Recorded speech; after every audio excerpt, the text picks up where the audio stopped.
Welcome to the TaxTron web tutorial video series.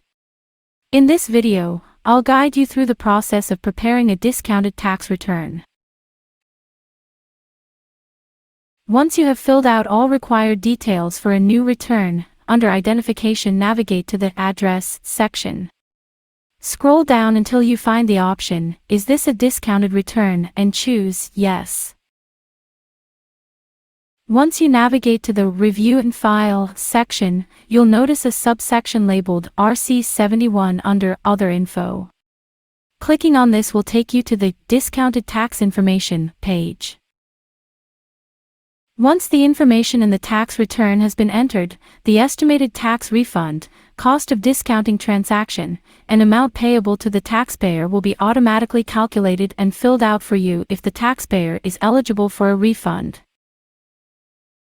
If you need to charge the taxpayer for additional services, simply select Yes when asked if you will be deducting an extra amount. Then, select the appropriate type of service from the options provided based on your specific situation. As an example, suppose I need to bill my client for a business return in addition to the discounted return. To do this, I will select Other Services, specify Business Return, and input my fee of $150 in the amount field. Based on the information I have entered, you will notice a decrease in the amount payable to the taxpayer.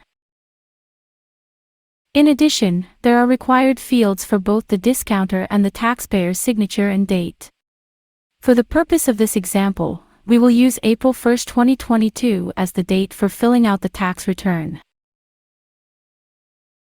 The RC71 form will be automatically printed once you print a client and prepare a copy.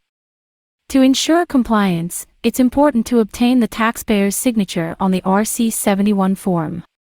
In case the RC71 fails to print or you require an additional copy, click on the Print button to manually generate the form.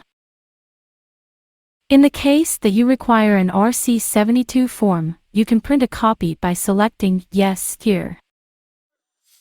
Thank you for watching. Subscribe to our YouTube channel and follow us on social media for even more exciting content. Don't forget to press the bell icon to be alerted every time we upload a new video.